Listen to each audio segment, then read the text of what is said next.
भारत में कई संत महात्मा हैं जो संसार को अध्यात्म से जोड़ने का कार्य करते हैं। इन्हीं में से एक हैं दिल्ली के छतरपुर वाले गुरुजी, जो मानवता को आशीर्वाद देने और जागृत करने के लिए पृथ्वी पर आए थे।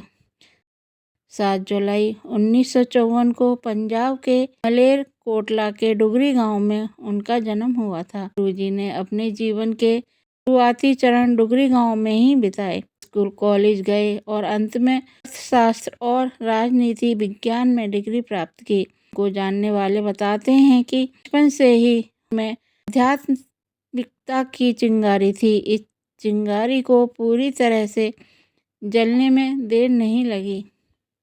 लाखों लोगों के कष्टों को कम करने के लिए गुरुजी के आशीर्वाद की बौछार पृथ्वी पर गिरने लगी।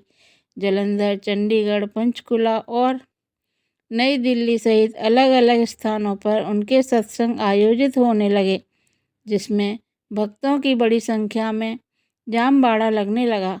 भारत समेत दुनिया के अन्य हिस्सों से भी भक्तजन उनका आशीर्वाद लेने आते थे। कहते हैं कि गुरुजी के सत्संग में परोसे जाने वाली चाय और लंगर प्रसाद पर उनकी दिव्य कृपा होती थी। भक्तों ने विभिन्न रूपों में उनकी कृपा का अनुभव किया है। गुरुजी की कृपा से असाध्य रोग ठीक हो गए और कानून से लेकर वित्तीय और भावनात्मक समस्याओं का भी समाधान होने लगा। सत्संग के कुछ सदस्यों का यहाँ तक कहना है कि गुरुजी की कृपा से उनको अपने देवी देवताओं के दिव्य दर्शन तक हुए हैं। भक्तों की नज़रों में गुरुजी के लिए कुछ भी असंभव नहीं था। गुरुजी के दरवाजे ऊंच नीच, गरीब अमीर समेत सभी धर्मों के लोगों के लिए खुले थे। सबसे साधारण व्यक्ति से लेकर सबसे शक्तिशाली राजनेता, व्यापारी, नौकरशाह, सशस्त्र सेवाकर्मी और डॉक्टर समेत हर कोई उनका आशीर्वाद लेने आता था। सभी को उनकी समान रूप से आवश्यकता थी और गुरुजी ने सभी को समान रूप से आशीर्वाद भी दिया।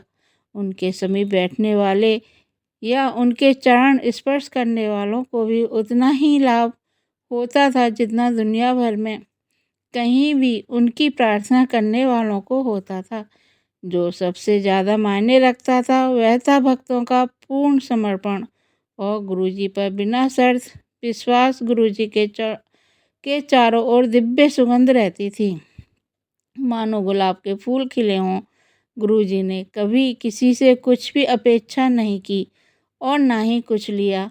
वह हमेशा कल्याणकर्ता के रूप में जग कल्याण करते रहे। उन्होंने एक बार बताया था कि उनका आशीर्वाद केवल इस जीवन के लिए नहीं है, बल्कि हमेशा के लिए है। गुरुजी ने कभी भी कोई उपदेश नहीं दिया या कोई अनुष्ठान निर्धारित नहीं किया, फिर भी उनका संदेश भक्तों तक पहुंच गया। गुरुजी ने 31 मई 2007 को महासमाधि ले ली। उनका कोई उत्तराधिकारी नहीं है। अपने जीवन काल में उनका जोर केवल इस बात पर था कि भक्त हमेशा प्रार्थना और ध्यान के माध्यम से उनके साथ सीधे जुड़ें। गुरुजी का एक मंदिर है जिसे बड़े मंदिर के नाम से जाना जाता है, जो दक्षिणी दिल्ली में स्थित है। आज जब गुरुजी अपने नश्वर रूप में नहीं हैं, तो अब भी उनके आशीर्वाद चमत्कार कर रहे हैं। उनकी कृपा उन लोगों पर समान रूप से पड़ रही है जो अपने जीवन काल में उनसे कभी नहीं मिले। जय गुरुजी, शुक्राना गुरुजी। ओम नमः शिवाय। शिवजी सदा सहाय। ओम नमः शिवाय। गुरुजी सदा सहाय।